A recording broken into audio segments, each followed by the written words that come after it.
All right, hear me. That's why I opposed it. I still think it was not necessary. This levy is far more than the e-levy. It is not as annoying. It is not unjustified. And of June 2025 edition of Hot Issues on Wuntumi Radio 101.3 and of course Western Diamond TV. Saturday, the 21st day in the month of June 2025 in the year of our Lord, the edition of Hot Issues on Wuntumi Radio 101.3 and Western Diamond TV. And I pay if some baby na mesama mu akwaba about hot issues. And I remember in that son konso obo de yankropon wo kan yen akratiase phone because every Saturday say ya obi anim senia ewiemu asisachira na eye every Saturday say ya wo mo di areho edi abene ene wo mo so mo editawo esanse wo mo de akwakowade no aya na Saturday no aye edebia emunchichemu no edoso pa na so yanya de ye kakratias fo ho a yante atinka boni bia nti mamo ache mamo akwa ba masada ase aba hot issues so on Wuntumi Radio 101.3 and Western Diamond TV. And now penso komo bebre no na wo fia e betina ase na edi ho enkomo eno nti mamo so adwen kyerembra na onso sanse me no mienu na edi dwumedie no wo be fa 024807 1174 024807 1174 na wo de wadwen kyere edi afọ edi amai both WhatsApp and a text message most of mo akonya na mo be ko social media no so no all the social media handles no are active I was one to pay obetumi akọ so na wogya wo adwen kyere edi ato ho me de Okyeremaba AS Enchill the radio PRO the entire production team no me da omu nada ase anopay na masan adaye tiefu a mutie Wuntumi Radio for the past few days ye call off na yesiesie ye nneema hodo na mo frey calls upon calls achawa mu radio idia amba ba high power and some people are also thinking say bi ana or how be from and sakasi bi na abeto so na me pa chan sanity na momo no technical challenges ye ko mu kakra be ndefu kakra nti ame adom nyase abanti mo mutie no ene mo amofra yen ehye yen kran hye ye den no ye mo ase pa ma kire se ampa without Wuntumi Radio no mo mpese metie radio bia and ebinu kra kire mo se mo dum mo radio no wo mo off mo radio no for a while because omo ntensem bia papa bia e wo manyim ba ku ye se wo soro we and what to jegum sa to enfuturo ni gu nkrofo ani all because Wuntumi Radio was off yaba na de kroni ya ne dia no aba baji no kro intino enyinamwa ennifie ena na nkura eyi keche enyinamwa na worumu nnifie ena na nkura eyi keche yaba intime sremo yaba dem ase mo amofra ye no yaba dem ase pa enura eba ye ne enya bre anda mo ase ye because na time we de ba ye no time so ekọ kakra intenda de officially no me gina mpenfo na mu na yada mo ase mo amofra ye mo amoba fie ha. In fact, some people were trooping in. Ebino bafia adam radio we dey na esie eno an etio dia nsem bebrebe driver for individuals a won ba ha de omun komobo de hye so bi sa ye de ntia ye fimframa mu no ye da mu na ase sa mo kire wodo soronko de etere nya ye bra ye fimframa mu for some few days but asipi anopayen ko enim ne ndi enkomo be sema no aduasa ede enimu ansa na yesin konwane asan edidi eto so na enura mebo audio bi ewe fidie so edema na enanso mesensi so biem anopay na media ma say if political figures amanyofo titiri wo mo nka no kura bi ti say NDC fo bidum me ka no kura na kire because minim de ntia me kasa say o steady trend na even say yanko ye chiri bebreba just 2024 general elections proud to the elections, you know, and come out do a course campaign messages because Abrano na end this in our opposition. ɛno nti nea wɔka yɛ biara so obetumi aka nea ɛnyɛ nokora 80% na wɔyɛ ma ne yɛ sɛ nokora ɛbɛka 20% nokora no ho no a yɛ 100% a Ghana for so tie yɛ na yɛ nam so yɛ to aba ɛnam de NDC no me pa chaw ma boy NDC din because me se wo na wo position ɛkeka nsɛm bebre no ade bɛgye tumi ɛbɛtena so ɛnɛ anda yɛ hunu amammu a for the past 6 months no ɛkɔ so a Ghana for bebre no no wɔmbo ɛnge so ɛno ntia na me toof sɛ amanyoni bi bɛgyina w'anim na titiriw wɔhyɛ NDC colors a de ɛbɛyɛ ama wo no sa nsɛm wɔ ka no utie pa fɔkɔ adwindwin mu na mom entie nsɛm de wa na wɔka de akyerɛ wo no because wɔn nka no korɛ ɛna no ɛna yɛ maame eni atha okɔgyina ɛyɛ Shema constituency specifically Abuesi community ɛsɛ wɔn bɔ ɛwɔ campaign platform so sɛ wɔba sea defense no baby o ma ye die duro no obe extend sea defense no eduru Abuesi bia nsuo to a na epono ya ma ebuba kuro no so no obehwe na wa ye sea defense ni bi de aboa wo mu and I know say wutie komobo a me de ye peaceful be dudi ye no a ewo oman punto dwumadie no so no a wo kyerɛkyerɛ because he was once an assembly member for that electoral area and now he was a presiding member PM for Shema District Assembly. Sabra no district assembly. Enti no nim ne na wɔka regardless of the political party na wɔdɔn baby anokra ne da no sɛ wɔmfa nto afiri tɔ ɛkɔ sɛ wɔn bɔ sɛ wɔba just a phone call and these are the words of Emilia Arthur, now the Fisheries and Aquaculture Minister, Member of Parliament for Shema constituency.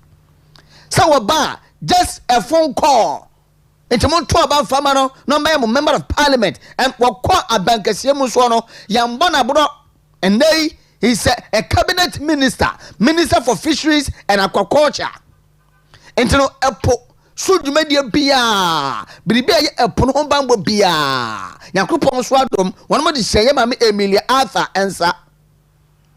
And said, be some who say that Abuesi community no me ba mo chaw e die na ekoso anam suntia e na no mo suo na mo bo hwejetire wo mo bo ma me ti so say wo be say wo mo bo say so oba just in a month or two just a phone call hello mo me see defense no maye no obeya de ama wo mo enso ye wuro 6 months mu nie wo mo hunu biribia wo mo pour out their dissatisfaction say they are not satisfied with a kind of Jumedia mamma and womu edie and they womu bona punumua umbie womo because the political power no then sakan ye. What would tell me a member of parliament even if you belong to the NPP Kranwa ma would see munya there because boss and I yana share the constituent no ayana dos no. Yes, we know. Some to me yani na so no sabe mo to me fa abedofo na nkwa Mutumi faye adise na na nkoa na ke ka no kra nka mo members parliament no mo na mo yankoa because mo na mo som say ka no kra pa no a na ka mo member of parliament no and members of parliament mo na mo yankoa ana yan Ghana for no constituent no ya ya adise because yan ana ya to aba ereba mo ansa mutumi akomrashe odwemfie ho akoy members of parliament whereas you cannot and ever be a member of parliament. Because on Kwano Abushafo, Montumi Traba, Namontumi, Wini, and be a member of parliament. And to the Sabe, Nakamu member of parliament, no, Monamuyan Kwa, Ankamosu Yai. It's a Koban is saying, and a Korean is saying, and then Mobabe Samubo Funa, Batan Tanwa, Mundi Swana, Many Gaka Chow, so we a PP member of parliament. Man, you the send the NDC for the Abentino, over Fauna Odiasre. A baby do.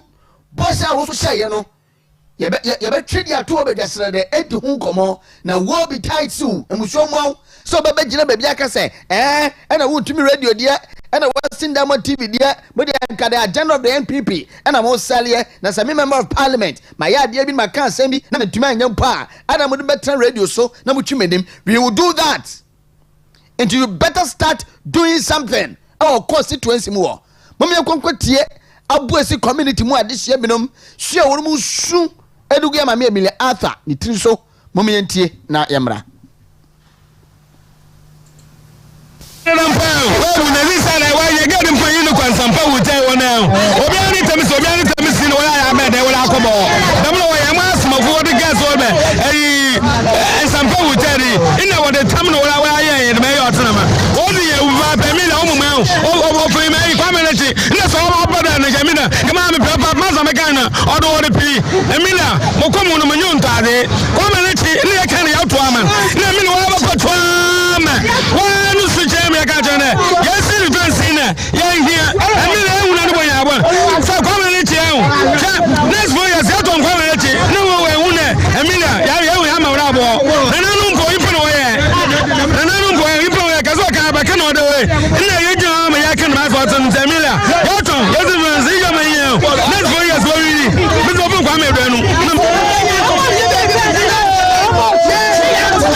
event eya se yesaya bre ene adagire eta ye bia ye bia because eye constitutional mandate se 7th December bia se bia nsesa Ghana ni bia no a wo sound mind no wo 18 years na wo the voters ID card no otumi kokoto aba enti no sanye ne sa ho a enkaye ne sa ho a anya ne sa ho a na kemu bi bebrebe ya nto aba because we know say you politicians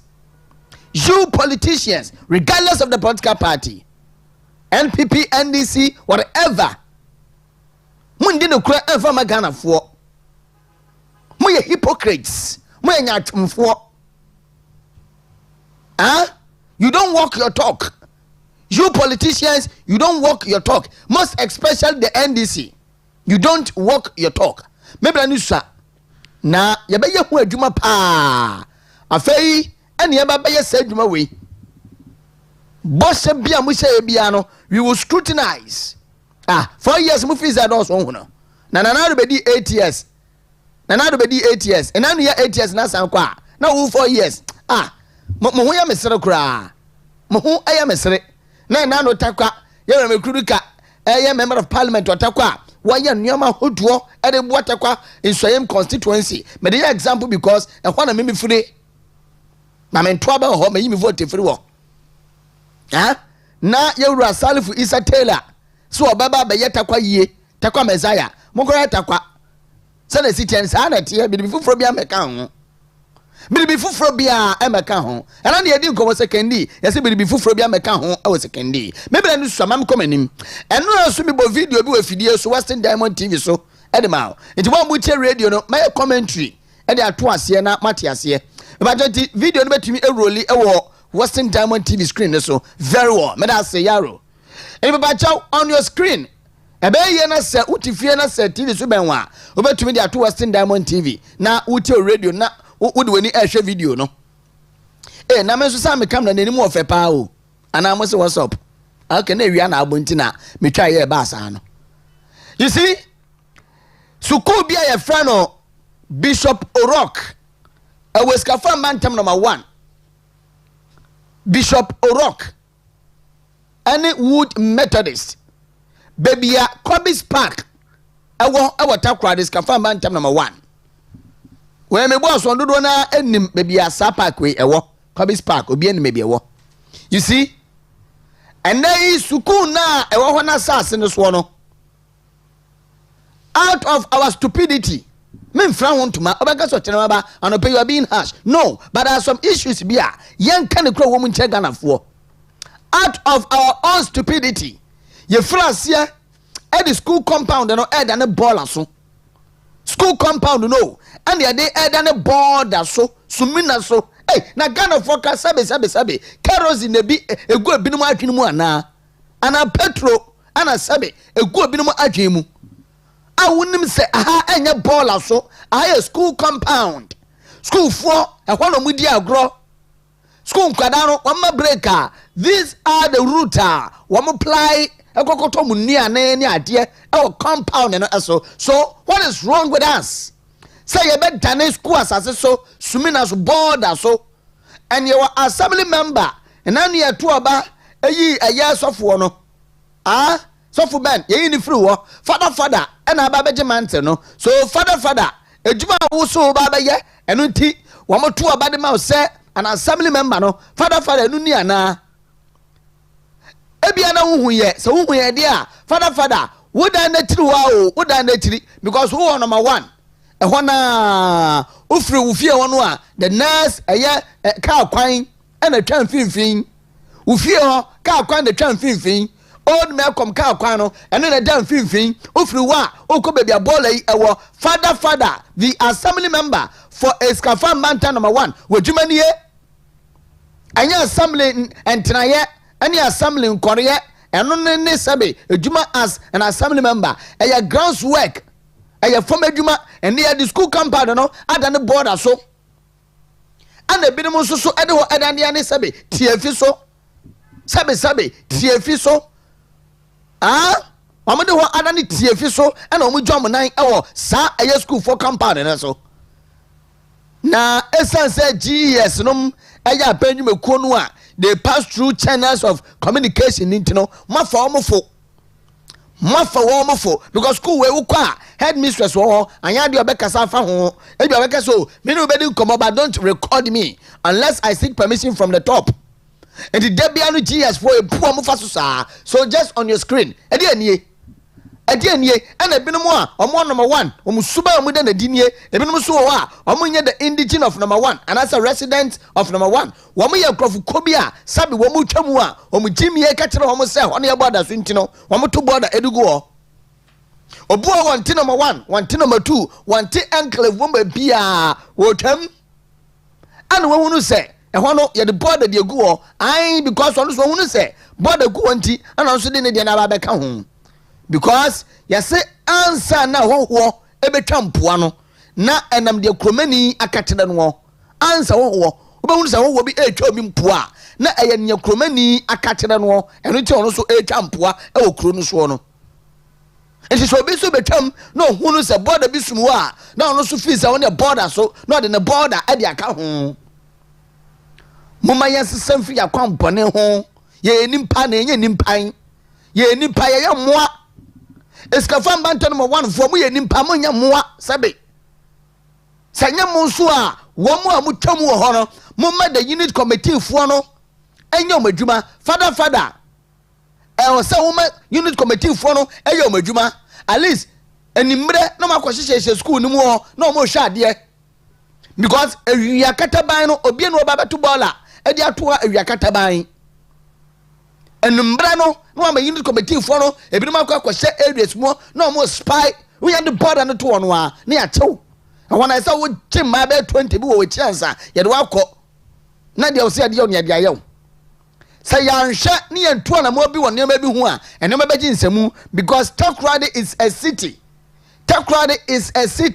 assembly no provide beans ye de border edugumu mum yenja sabi jimie no na amwa yen ye jimi ma ne tra so dodo pedase minia Gregory asiedu beba na yedi nkomo na answer na no enura so yedi nkomo fa no the fight against galamsey na and that's on hot issues at the full ba be bom na dia be bom no e na ama atwema adwensi bidibi so. In fact, Chinese ambassador to Ghana, the friend of Defatong, my name says Anna Medinity dia, Defatong, Anna Tong Defa, China ni Tong Defa. Na, and I was here some trophy binum our the residents, I won't cry because he's a Chinese ambassador to Ghana. The China for na musini our Ghana how me say. Na was say mpem bebre no se ebinom kokoto mo galamsey esay Ghana nsansi a esay Ghana nsu a na ye de hye wo mo China for say wo mo na eye galamsey no me ba cho on your TV Western Diamond TV Chinese ambassador to Ghana was it don't blame us for galamsey. Don't blame us for galamsey. Chinese ambassador. Wait, one headline. The second headline in your say, stop blaming us for galamsey. You hired us. You hired us. Mo hiring or you hired them. Chinese ambassador fires at Ghana at Ghanaians. Mami fani biem or say, stop blaming us for galamsey. You Ghanaians, you hired us. That is Chinese for no. Yani hire womo. Ya bo mo pass wo mo mbra me ye adwuma. E me say yensa se. It wo mo China for mo ye. Because somebody can say answer na hoho e betwa mpoa no. Na edam de kromani aka kire no. So ye Ghana for no na ye wura defaton e chem say ye hire China for no. Am mo ye galamsey. Na even wo mo kwa ye hire wo mo no. O mo ye migrants. 10 years womo ye migrants womo ye nkrofobia womo dwane afri China manim aba Ghana ha ena Ghana fo binum a womo eye political figures binum womo ye financiers womo ye galamsey campaigns binum a hire womo ena womo eye galamsey no.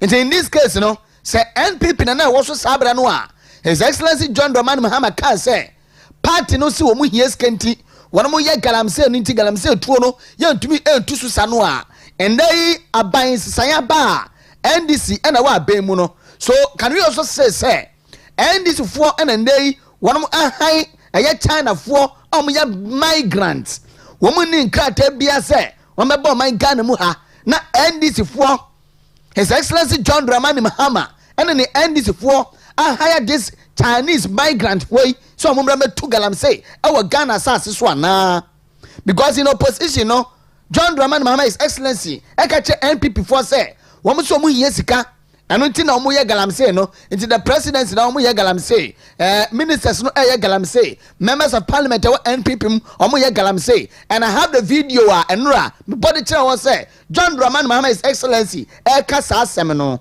nti ande ya aban sisanya ba no yanka say wo mo NDC for John Dramani Mahama His Excellency the presidency the ministers the MPs no and aya galamsey na because China for say ye Ghana for and ye high wo mo so mo mra galamsey no e ba che kwakwati ensem na nkasa mu yie every papa na nkasa no in fact na ne buafu pa he was furious na ne buafu mo mientie no emra e da sipi ye Ghana for we need to view this thing as a whole picture. We need to find ways to solve this problem. You know, I understand in this country there are several million people live on the mining. So all the sectors, all government officials, policies, we should work for a long policy how to solve the problem. To eliminate those pollution. To eliminate this pollution on the soil, on the rain, waterways, on the forests. We should find a way to solve these problems. I think in this country, to my understanding, you can never eliminate those small minings. If you use small minings, there will always have illegalities involved in it. We need to view this thing as a whole picture. We need to find ways to solve this problem. I understand in this country there are several million people live on the mining. So all the sectors, all government. Chinese ambassador to Ghana, Yera Tong Defa, Anna Enra, one is central for Asia ye.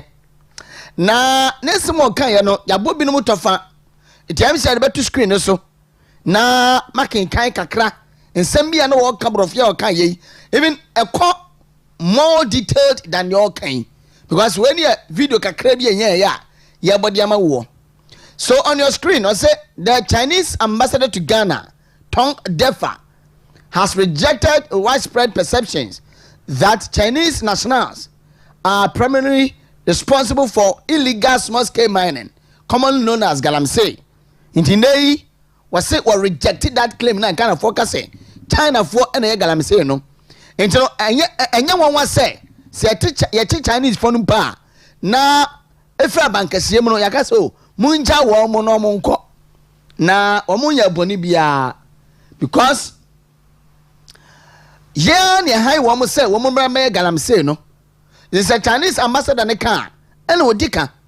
So addressing the media on Friday, yesterday, June 20, Ambassador Defa argued that the issue of illegal mining in Ghana did not originate from China.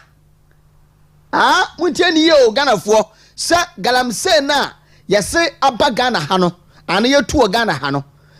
Originate hano nya Chinese for. Anya Chinese for na wamu ye kofa bai. Muntie anya wamu na ye kofa bai. And that Chinese nationals involved are often migrant workers brought in by Ghanaians. It was said, who said China nibi? Say Ghana sasia. Nasa abai went to me and bonnie chamso. Abai went to me in Kasa upon all the national securities on war. The state apparatus are a soldier for and the commander-in-chief of the Ghana Armed Forces are Yakas and another down Kufaro. Between the 14 days pet they took galamsey so if only if he wants to. So Pankwas or to Sadia within 2 weeks obey to me to Susa because all the state apparatus are obey to me to Susa. And he is the commander-in-chief of the Ghana Armed Forces. And they Yebisasa His Excellency John Dramani Mahama and Yebianwa commander-in-chief of the Blue Water Guards ana while commander-in-chief of the 77 Predias 22 Liana while commander-in-chief of a city guard for ana. Is he not the same commander-in-chief of the Ghana Armed Forces? How many months in here Abraham Mobile Bemo? 6 months. And then wrote to me and then say a corner with the AI was so to me and the artificial intelligence and the two galam say Susano a day AI and wait to me adopt AI bang and wait to me implement it. War catch a plane said even Chinese phone one two galam say Susano a young Ghana phone will be a young penny phone will be and a coffee woman edo free China ho edo ba na we mo a migrant omo ho ye gane edo free China mem aba Ghana ha a omo ni nkrata. According to him, Chinese individuals do not have the legal capacity to acquire a mining license on their own. It is how to say China ni be a two galamseya. One Chinese no Ghana ni in the bed no to me Minerals Commission. Say or kwaje to me krata no there be two galamsey and I even say legal mining kranwa obey that kwaje to me so baby took a fellow good year because on free Ghana ha obi free Ghana ha so obey dan no akọ so kwaje Ghana for permit e dey two galamsey enti ambassador no eka no yansa wo mu pa yansa e wo mu pa so wo mo so obi aso metu galamsey. It's a more than a motive by Ghana ever to Galamseya, and they yet to be born much so. And then Galamsey site, sir, as a journalist, when a Chinese will be going Goma, Obato Kakanka, Wome Sutu, Wome Kung, and so Mukua, and Kobe Bia. Sir China Nibi Ekunwa Ghana ha, and Kobe Bia, because they know themselves, woman woman.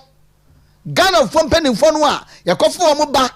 Amombe tu from a good year science, say, Yan Su and Sua, Yan Doba ye outdoor, Yan Fudia, Yan Play Mojeni, and they Ghana nibi to me, General Catcher say, me come call at Rogu, because my own is a galamsey no, some of my sons in my China for Mutu, galamsey noa, Siko Mupa.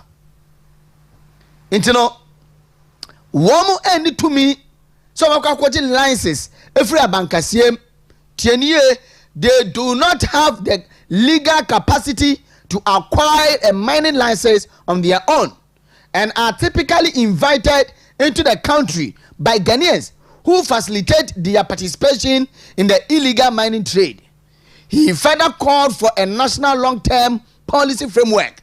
Papa Nyansa on the trim and Utin Wadrin say, Muya Sanwa have not been fair to him because as an ambassador oba ye we metu galamsey. It is like a China for the air to galamsey. You are not being fair to him. You are discriminating against him. Because when we metu galamsey, it was say Ghana and penny for no yansa sabi. We met to me and woman tenasia. Woman tenasi. No more plan a long-term policy framework. And you watch na no mum osha ekwakanya. E diana dachi bino you bet me aya near the two galamsey so cra. But no one that say man penny say galamsey do to say because we are sanwa we go a year purchase no obey export no so to gold na wo man dey akoko se bro ni kro mu a MPP pens no was say na 80 tons and they galamsey aka wunti no e pagya akọ 135 tons nti onu susu say galamsey no so abua pam yenya gold no e de kọ amanone na so omanpeni John Dramani Mahama eka sa asemi chen wo position na so ba abemu na so ba establish gold border. Then it tells you say clearly no the okan opposition no na your campaign bi a wo ye de tie NPP e de agi to me no onim say perfem no oba galamsey so tuo no ontumi entu so sa because yenya gold do free galamsey no e de supporting your reserves no exporting your gold no e de kokosi bro ni krom enti no wo catch them say wontumi ntu galamsey so sa.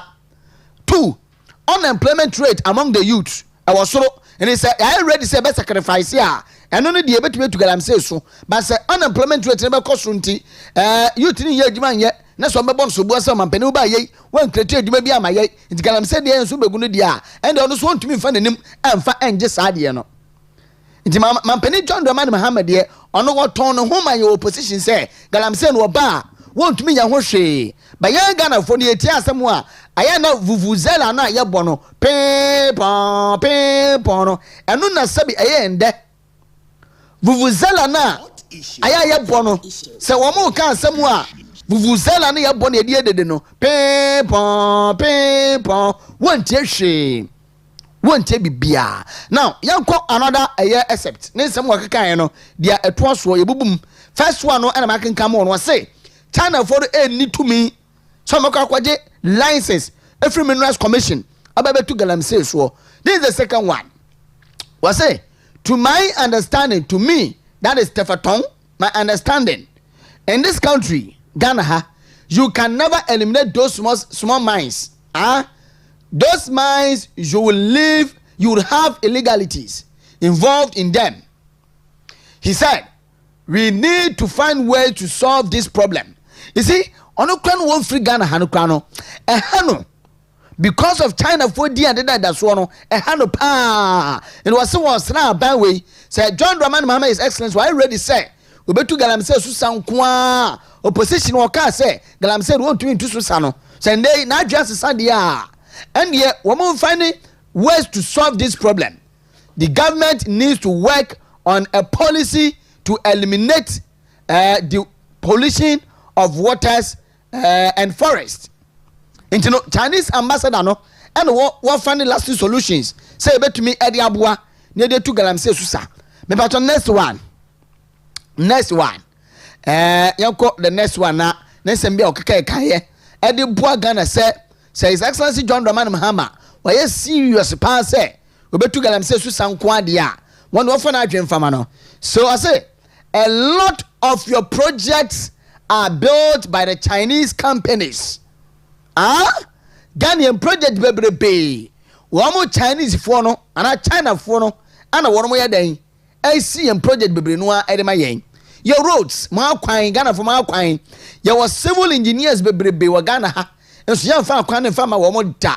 And they won't say China for the trampwa.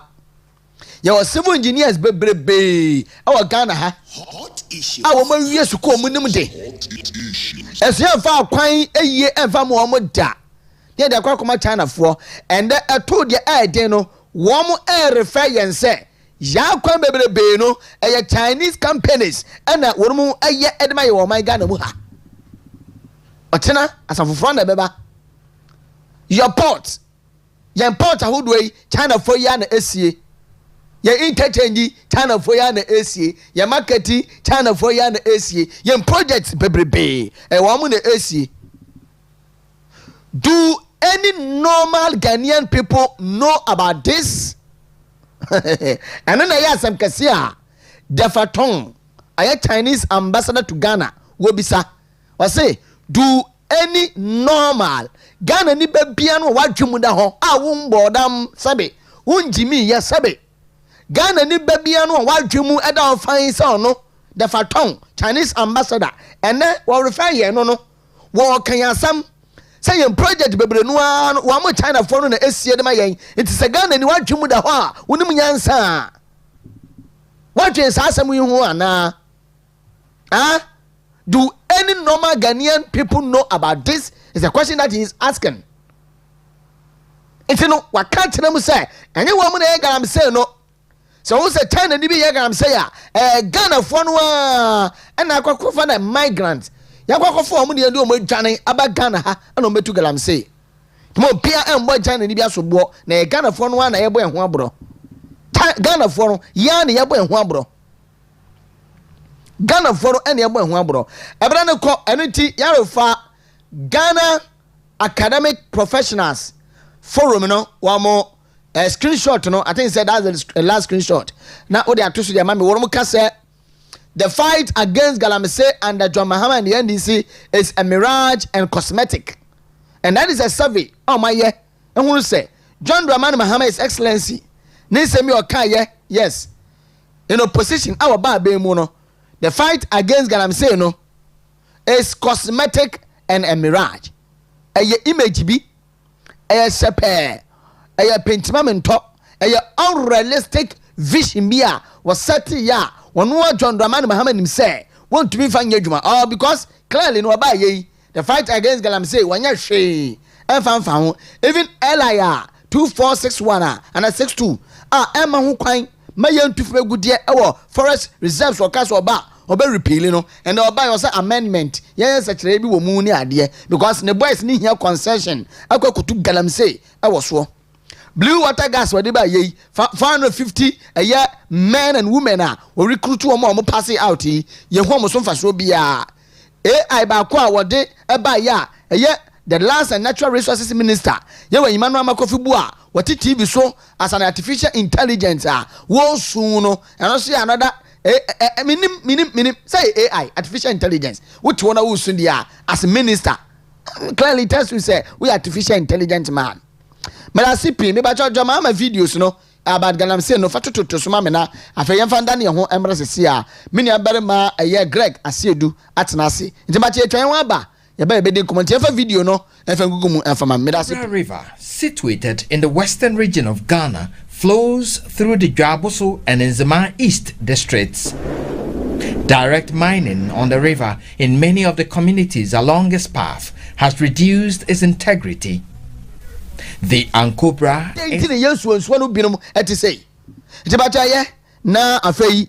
videos and also and then pay. It's essentially John Dramani Mahama and I walk as about Galamsey ni ade na think say 1 or 2 videos.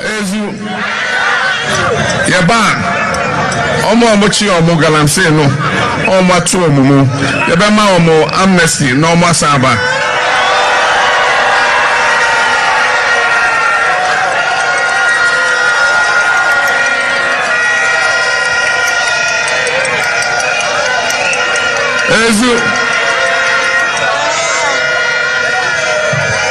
Lojidi say emrabia omo fom ye omo enu omo ho enti ye be yi omo na ya ma omo another chance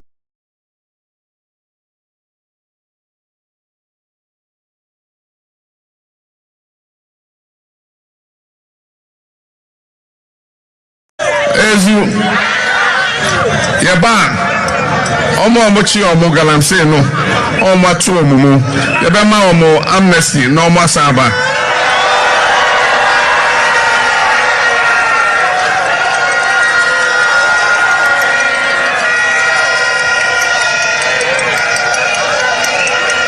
ezu lojidi say emrabia omo fom ye omo enu omo ho enti ye be yi omo na ya ma omo ana Papa. Men dadamo. And so ehia kukudro. Because one, Senior Mikayan, gold is the one holding Ghana now. And because of Galamsey in Tina, we were 80 tons per year. I feel 135 tons. Additional, Bebri free Galamsey. So we must be prepared to sacrifice in the fight against Galamsey. Say production will come down. It means that exports will reduce. And then also the issue of employment. Because employment in the Enankodani Bebre, Galamsey. Into Okutia Galamsey, a lot of the young people who currently are surviving with Galamsey would also get unemployed. And those are two consequences I'm putting on the table before we start the fight. The risks are worth the effort. The first thing is to make sure, say, forest reserves, omo mining of forest reserves, As the R7, I can boldly tell you, sir, His Excellency John Dramani Mahama can never fight Galamsey. Say, 8 years, 4 years, 4 years, because near our opposition, and one of them, our day and auntie. Now, me 2 years and more campaign, we can say campaign as a political campaign, no rally as ya. Vuvuzela na mukoko pon pen no. Yansa bi enim, yansa bi enim ko ko tie nsam wo ka no. Se etwanso na ntwanso mu na hia sisi. Amela say Greg Asiedu communications team member for the great NPP. Osukokruko amanyoku no. Na anope watena say good morning. Good morning, Okyeremaba. Bokwa. Na me adumu na so e. Na me adumu sumu ye pa. Yes. Yeah, they are sorry. Yes. But I mean, you can only give thanks to the Almighty. Na I want to do or for God and country. And the new patriotic party. Near bet now. Oman ni intino madibia. Radio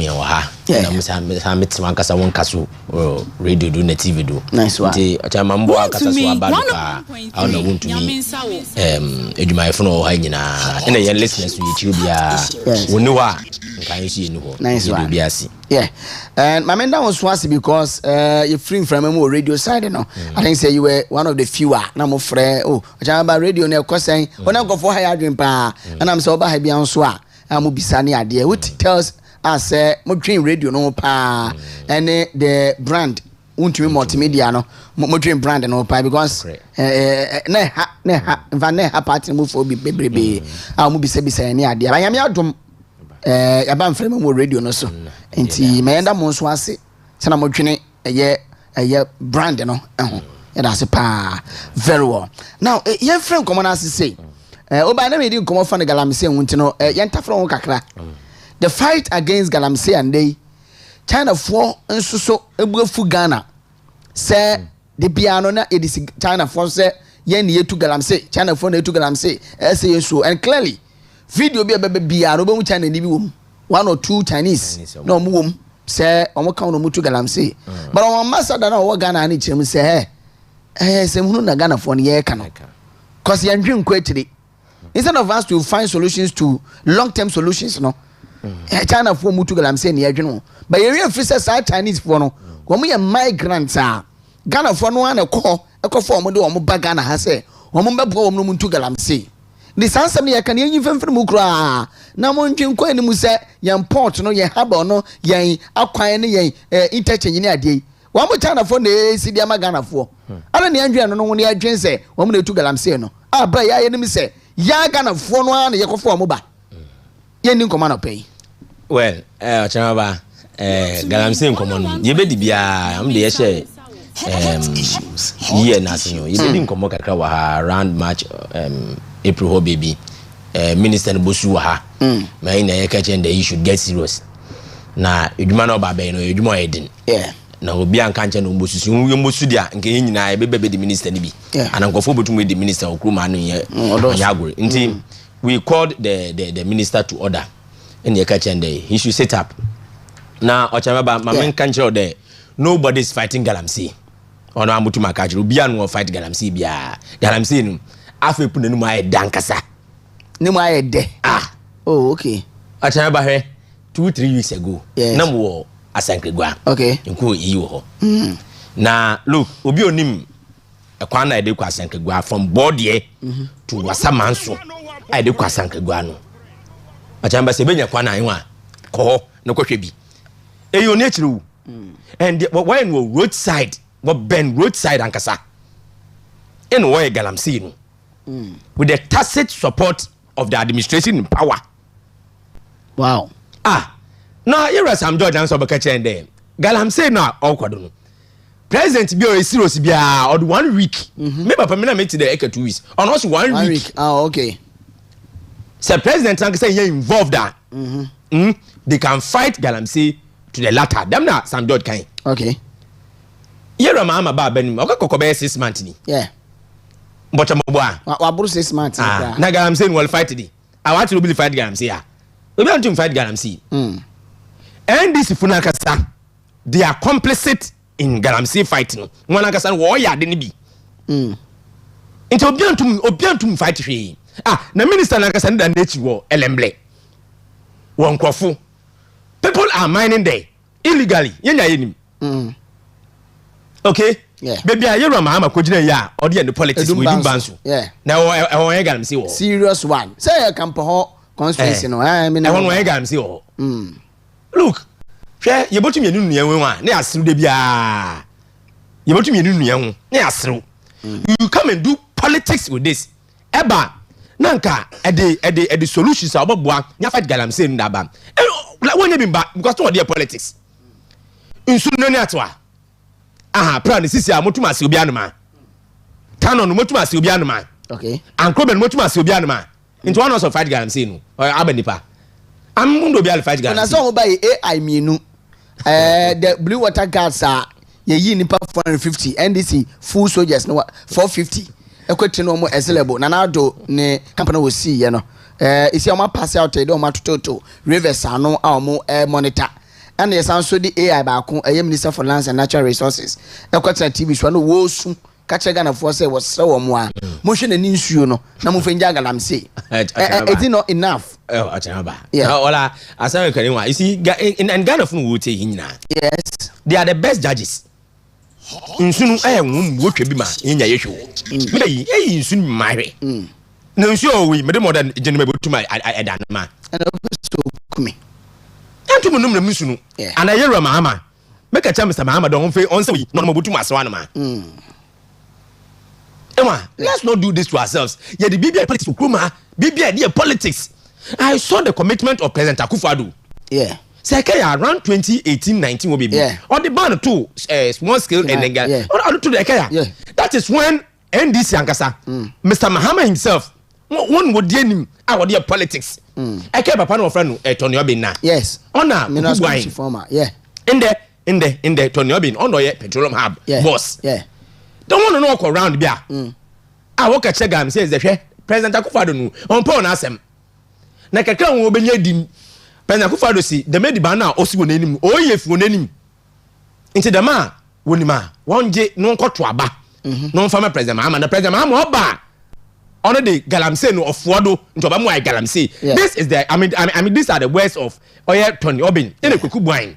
Them video no or try Samabua. Yeah, it's true. My boy want crapping.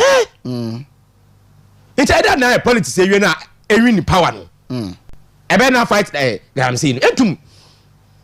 It's I mean na dem mirage. Enwa ye nu ye ho na asro. De bia Ghana dem noti. Obi an will fight Galamsey. Motuma kacho me say ko wasamanso kwa sankegwa go to dunko on offend ko Galamsey wo one also fight Galamsey no ko is region go to part of Ashanti region people are doing Galamsey okay na yan kata wasi what the blue water gas bi na hwe obi ne yefun pod gina wo also on fight na soldier from police nkwapo we are finding it difficult to fight the Galamsey na kwafa obi ani efunu out them there as a question tell there on no blue water guard no kwada so lady back say oh yeah see 1 week here na oko training tie funu stay na bi wom. I mean, why do we do this to ourselves? Nti yan kan kwale nkyere yen. Yes. Hwɛ mo wo ebi wa hade e kan engineer Kenashiba. Okay, Kenashiba. Yes. Coalition against Galamsey. Yeah. Currently this is no chamber I think of mines. Yeah. One CEO. Yeah, chamber of mines. Look, no a chamber of telecommunications. Correct. I'm resign. And I'm here fast say I resign there fast na bra be chamber of mines. Yeah. Now on one the statement bi aba now be am kwan ma men kan ketu abi mawo. Yanko. Where government failing to honor anti-Galamsey pledge, media coalition. The convener of the media coalition against Galamsey, engineer Dr. Kenneth Ashibi, has issued a stern warning to the government over what he describes as its weakening resolve to combat illegal mining known locally as Galamsey. Nati, line we. The convener of the media coalition against Galamsey, engineer Dr. Ken Ashibi, has issued a stern warning to the government over what he describes as weakening resolve to combat illegal mining known as Galamsey. Speaking at a press conference at the International Press Center in Accra, the CEO of the Ghana Chambers of Mines, Okyeremaba, said the practice is threatening not just the environment but also public trust in leadership of the country's long-term survival. Wow. This is Engineer Kenashibi's hot issues. Erastus Asaidonko. Yeah, Erasmus. Yeah, Erastus. Reveal and you to reveal it to him. Kodo sisi amikasi. Apia Kubi with Kesbin TV. Yeah. He's been suspended. Oh, that means we are bia. Okay, onene ayi Oketechi ko arrested. The gentleman has been suspended by Kesbin TV. Wow. Mam bedo Oketechi na kasa. Them guys say issues ya. He na so oni mo na so film pa. Ewa, inti me catch there, Mr. Muhammad na kasa no commitment bia to fight Galamsey. I am telling you this, and I am going to make Ghana fu be brain. I'm a measures one be that of what that all. I'm a measures pa on a blue water guard, and I'm telling you that you the soldier for well armed to the teeth, plus police for you that company too. Now, I'm not from on you. Not from on equipment banner or anything to protect themselves. Also, we are guards into me. You see, Ghana,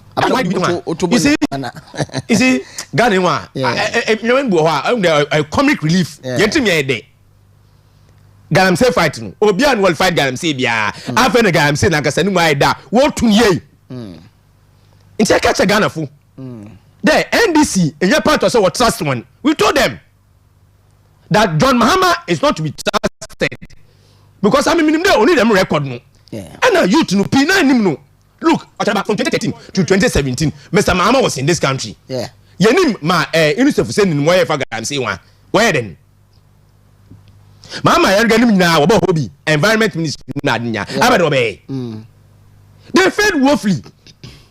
And Mr. Mahama say, look, what got if you wash and this year, Obotum, when you experience into Oba, no obeying ye, experience in ya, research in ya, ain't a Ghana for 2 Abamana. I mean, look, he should be ashamed of himself.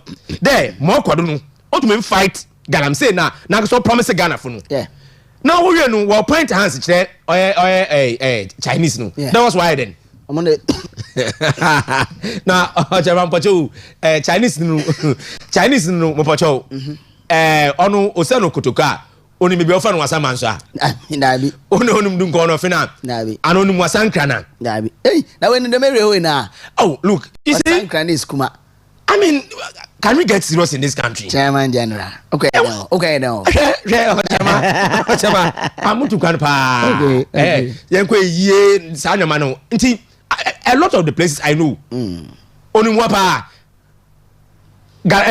Chinese no ono ede no bomu bibiani ahwan so be kwa okonwen na abrewe ni nkran kra no okonwen abrewe ni nkran wen oh ya Ghana fia no wonko it's a Chinese ambassador to Ghana no say no gbefu no keke bi a kire na look odika I think that our laws are not even biting hwe ochemeka ya ekrum ha na yeti ana Ghana ha na yeti na mami bo friend no Aisha one yeah Chief Galamsey ya bi eke MPP fuchi no na initially where I'm the boyfriend where you say they repatriated her yeah also wonu konsa ko no krom yes and this full back chain the obi o debon its environment Oh, then nipa kun why bono yen loss. See, look, you can punish that person here. You can try the person here and jail the person here. Sekaya. Okay. Hey, you right. Osafuma for bekade. And we tell some in this book kafa.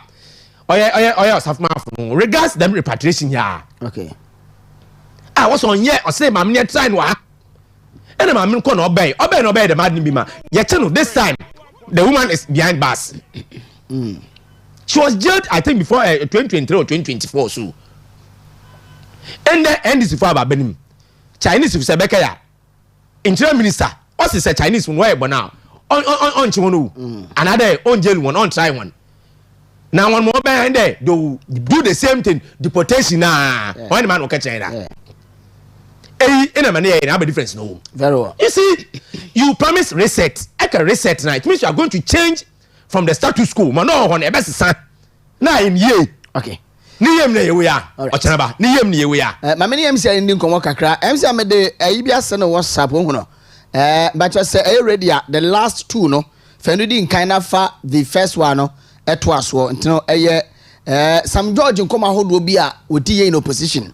And then Niande waba bemu so all kafa no fight against Galamsey until but just say already the last one no and the second one no na edikan na afeye the first one no the atwaso me da se pincho me nsa de ma me na yetumi akan bi na emba ye krampo no asamba ko edikan no enu ni o say Akufo-Addo isn't interested in fighting Galamsey. Sam George dated Tuesday 20th of April 2021 intino already also be show TV no Western Diamond TV. The edikan was say Akufo-Addo isn't interested in fighting Galamsey. Sam George dated Tuesday 20th 2021 near etwas one say Nana Addo's Galamsey fight a sound bite fight. Nana Addo's Galamsey fight a sound bite fight. President has failed. Sam George dated 7th May 2021 and an worker sasemi. Afei Sam George Babemwa May 16th April 2025 Wednesday 16th April 2025 last 2 months here Sam George say it is unfair to expect Mahama to end Galamsey in 96 days. Sam George, it is unfair to expect Mahama to fight or to end Galamsey in 96 days. Sam George. About 20 in command say that here.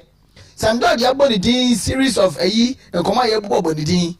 Me name the screenshot of the Facebook post me no can say if Akufo-Addo is serious in 1 week he can end Galamsey no. But oba bemu ye bisa say Sam George. Ada musu munja na fighting Galamsey was say mo be expecting Mahama say oba end Galamsey in 96 days. And come on, Sam George can just 1 minute on that. Tell me catch the oil politics. No credibility. 101.3. Sam George, okay. He's lost credibility long ago. No integrity wine. Nanagasa as minister as MP umbunu mpo. Inti Ghana for angasa sumbunu. And Ghana for umfa na sam nyasam. So Ghana say fighting the time ma catch no. Oya mirage. Nwa ade enu nua ho na yasrew ade be bibi anya hwe. Na ye ko hold serious symposium bi na ya fa ha na ye na mpemfu na government appointees and this funan why Ghana say oh yes true headed by Mr. Mahama yes, who is the president of the Republic of Ghana. It's true. One why Ghana say no I want to be yeah one I want to be Ochanaba I'm a catch on there in the say ebenya dem if ya Ghana Water Company from this one yeah there yen stability levels of insurance were improve from this one so catch yeah on the no around 14,000 NTU said yeah one friend one can change this one before now you no flow see first in the mission why stagnant why attach all right it's one of I guarantee okay Mate and now commando dos intino okay so on the to screen so send me bobo so no a into ma mo hwe TV no send be ya mo be gi atum send ya Sam George kan no na me kan no and was say unfair to expect Mahama we here and now the year 16th April 2025 no it is unfair to expect Mahama to end Galamsey in 96 days inti me da say me ba jam see and I me no wan na adwuma yi on say enra video bi a me boye na ema mpani ka se galamsey no aye MPP for no na wa be mo mutuo because on say party ni sika nti enra oman put your folder no video number 2 bomadiana na pema me na emfa no emfa end this conversation video number 2 enra oman put your folder no nti ready a ebebo na onso etie bi eba na his excellency John Dramani Mahama ka say galamsey kono wo MPP so no ten because woman na galamsey no nanado ye bi ni ministers ye bi ni MPs ye bi nsem de oka bebrebe nti say ready MC de beto so na yetumi etie enra me boye enanso me sense subiem de amamo so enra oman puntuo folder video number 2 ti say I ready MC afo na mo role de amame me da sipi ye da no twa ho on this discussion abasisi a We will introduce and encourage technological innovation to improve capacity for coordinated monitoring of the small-scale and medium-scale mining sectors in order to reduce the environmental impact. This will include using AI to locate all small-scale mining and galamsey operations, to be able to track excavators and geofence all concessions to ensure illegal mining. I know the Makahu Asama Kanka. Say the will to fight illegal mining anyhow. If we say we share buying ya omo amankasa omo crofo NAA. Omo chief executives, omo MPs, omo ministers, omo nyina our gold concessions are omo de sa illegal mining ni. Na ni omo kan say omo say party here sika. That's the slogan omo de yes then party here sika, party here sika. Into obi ye bi into na maka say me ba ma ban o person ye miner o de koye miner you can't serve as an appointee in my government and be a miner at the same time.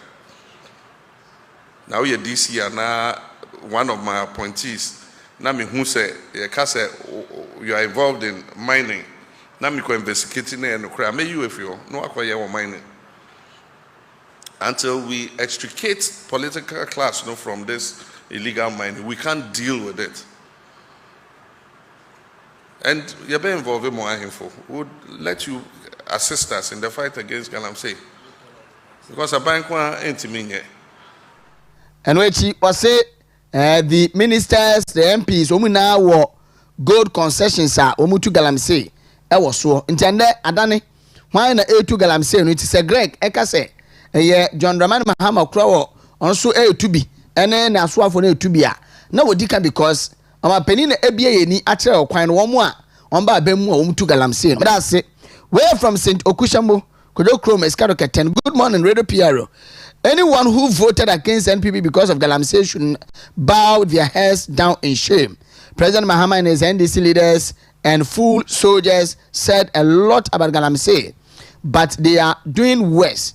Ghanaians have really regretted for voting for NDC and President John Dramani Mahama.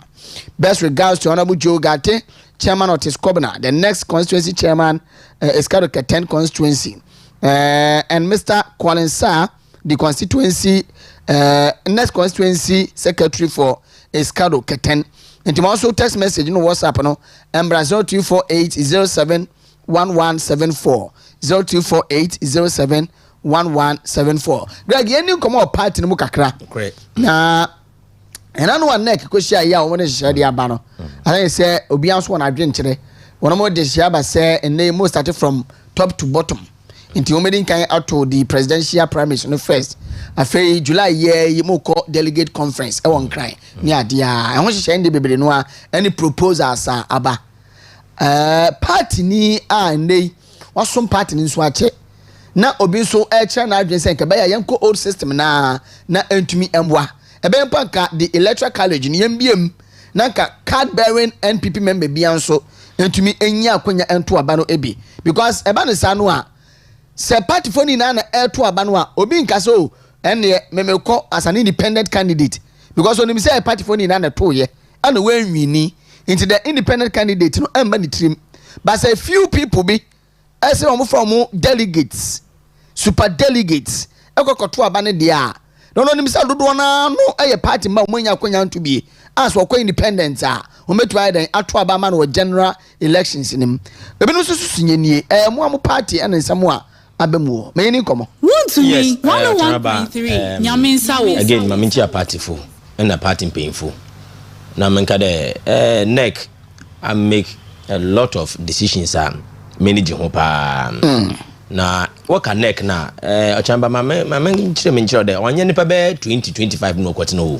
what do so I think they are over 160 something very well one do so internet dey be neck meetings na what I wa listen no because they have a very big auditorium obotum aten ho no we did am nkomo na we depart no nkomo yi okay look Okyeremaba you call into election 2024 there in Kayibedi nkonim but yentum another Ghana for when yemudidi want to abana famine na edin kugua obviously I know the some hiccups be and a kasa enchill and a kasa be the other party obviously nobody wants to feel bian will pay defeat the moment you taste a defeat obviously you get people to vent ngofo bakasa and kasa ni bi wo ho on fakwem ibi fakwem nti amekasa okodu nyina I have no problem with it me dan dey measured okay but obia na se mo beke bia I am prepared to listen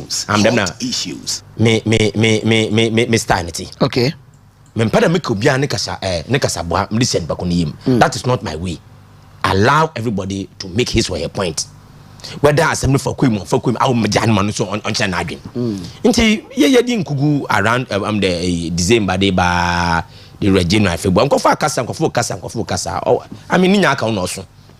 Na edani na oye mpinfo ka do betine form. Na we decide how to restructure the party for the next election, which is 2024. Because note that we have to keep our base together. And then look forward to the 2020 because I know that Mr. Mahama will feel that urban governance and leadership he lacks it. In time in there NDC for banu abanu feel we ya in time no say prepare ye ho attractive magana fu na Ghana ye twan ye ho magana fu yi na me sure the Ghana for be then we be patronize na me 2028 inti mo kwado ndi nka ni pepe ma na them bottom up down bottom abade bottom mo beke bia look oye nyae nsusu na the woko nhim no ma na oye topic pa ho especially make a party issues near opade ye hwe presidential elections and the one cracks oye serious pa o look presidential ya me pede me Ghana for Kwechipia. Mem ye 2007. Yeah. Oh yeah, ora Alanche Martina President Akufo-Addo, then candidate Akufo-Addo. Mosi Olegon here to win. Alan I mean broke away. Because of presidential issues ibia. Akamuma MPP in 2008. Say we won with over 100,000 votes first round. Second round na 1 year because na into me and kai one boom. Or because of them presidential elections here. And yanton in them Ewa me pa dedem abano 2007 woli gone ekaya yo ebe ma I think that even President Akufo-Addo nankasa na abredu ya around 2016 nya yen said dan to ntempi or just 2 years to the main election this time nka work there yen more than that ewa nti ehwe ya initially date yet no nka December and was yen fon ko friend then January 31st. Yeah, 31st January 2026. Correct. Nanka yam to them yet to abanfua who will have a lot of time to try and then make sure that them party wranglings more kodo inside normal entertainment no. Nanka them presidential candidates who have modern waka yen na bom. Nanka presidential candidates nanka sa supervising mo ahwe me ya to empty maka think of the look bottom up approach on today yet to presidential area not a about to ebia prime minister and I be prime minister parliamentary prime minister even about be national I'm not sure me sure there ye presidential aspirant and the presidential candidate new year onu bohwe ma ya to police station okay them hadn't be na ya to electoral area ya constituency okay ya ba region and sanya national that no be That is what I know. And you watch. Into presidential elections say if one day I'm the pa. Because one of the things it has been the bane of the MPP. On yonder Peter Ladete even end up Peter na President Kufuor 98 you see bia then Peter was the chairman of the MPP or so I say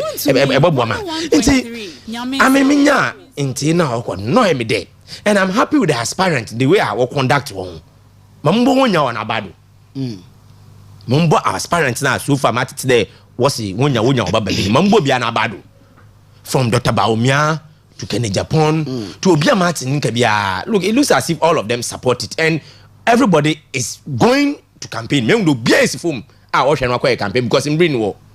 Yen hwe ne yen yonu mfefuo na yen honto yen. Nti for presidential elections a year to no close to 2 years 11 months earlier. Look, it is very good. You botu me turn yen presidential candidate no. Obi bia the person will make a better president than John Mahama. Mutuma kachero. I'm a preferred candidate. Obi ani bia mo. Okay. Asa. Oh yeah, I am a Dr. Baumia. I mean, Obi ani there. I'm a biased towards Dr. Baumia. Oh, okay. It does not imply that you are Kennedy Japan. Obi away in tribia say you got a babu from community da ku Okyeremaba wonyina osika yero wuntu obi aka do bia mini problem. All of you will make a better president than John Mahama. That's what my conviction tells me. Atmasia. Inti for them hoka kana neck akoja to me. Mamenda on asu ho. And on a decision will take unlike other proposals now on what the Baba conference, which is around July 19 to 20. Yeah. Only proposals are on what na waba what about like what about to conference we need man. What you to man son or die juma. Okay. Currently ebe ye base wa eba polling station here 5. The chairman, secretary, organizer, and I think you're a woman organizer, and then there's one other post. Yeah, 5 new base was here. Metete was your part in 7. Now what the communication director babo. Now what the electoral BBB so about 7. Not today. This time polling station you been 7 or again they want to even increase the polling stations. When start no so. Nti nkomo na akodo no manage ho amendment na akodo no is good. These are all proposals are Oya Frank Davis Mambo Nabado an astute lawyer together with Kojo Opano Nkrumah Patricia PJ Dr. Antoinette Tibudako. Oh, I wonder what's in what's in the where the main amendments and what they about to or a party for name no. Mambunya and Abadamenka there. We need to keep ourselves together. 9 commentaries oba na ninya ka no so but ye measured and Mitei General Secretary Oye Justin Kodua. Osi Oye nipe BMB wonenum kasa ya hawadwen kakra. Oye Yura Kwame Bafo. Ndeduna ofana abonye. Okay. Ena oye NS Usu Bempa. Ango ofana abo apapun. Na onwo na kasa awamon last opportunity that they should reform. Na wonhwe wonenum kasa yi. I think the massive no botugwa no. Bear 2-3 times may think one to and they have been measured. That is what we want in the party. Currently, I like what is going on social media. Okay. Kennedy Japan Nkofu what Dr. Baumia, Dr. Brian Champon, Dr. Edutum. I like what I'm seeing in the social media. That is good. Them ne yepe. Inti CCI or June. You're up to bear December close to more than every 6 months to campaign for yourself. So I pay the party ninima. No boa mapona yenya presidential candidate obotu mo abekena bom onu hia. Okay, Nboma, look, I can tell you that we will wrestle the seat from the NDC. Okay, so you close to even more than 60 members of parliament MPP4 bomo akokosra Dr. Mahmoud Baumia say omutanechi at the same time no say at CSC reckoning on in Japan so a campaign by 200 over 200 former MMDCs bin so no almost so etun say edidi so on your screen Dr. Alhaji Mahmoud Baumia de na bra members of parliament binum 60 and even more omo akokusha in the private residence one crime minim womo make up the delegates and the minimum party womo from delegates you know even if I know I'm pretending as if I don't know. Okay. So if members of parliament, you know, automatically they are delegates, I don't know. One party when you say, if former MMDCs no delegates I don't know and party just say it was just screen this one na you know candidate dia no I think say na me won so man fan kan ho mo fan cheme na on there na I say omo save yourself omo save yourself pa obi wedding reception pa and na omo tiase a as omo di yes if you MP na o screen no papa no there hey na ya bu amaya ko there I say obantema ko ba ha dwi o hey na first time MP pa na as obi a call be 3 times he very well yeah just 1 minute you know until also look that's their preference there were 8 members of parliament some of the parliamentarians and kasapu were kopribi yes Okanko Central Patrick Abuama Okanko Central Patrick Soko Brian Champon so Dr. Duchum so okay see so some of them themselves are one anka so kopribi in ebinum so they are staying neutral. I don't know if you have watched it shall be to that for your marking okay leader if an leader them no, I'm not sure he will support and I mean members of parliament I also Kennedy Nafa meaning Okyeremaba sticker Steve now no Kennedy yes and it bodes well for the party. That's good. Obian any preference okay that's the most important until my 60 MPs Okoshia Dr. Mahmoud Bawumia it was refreshing. I've told you that he's my candidate. I feel that he's the best representative of the MPP.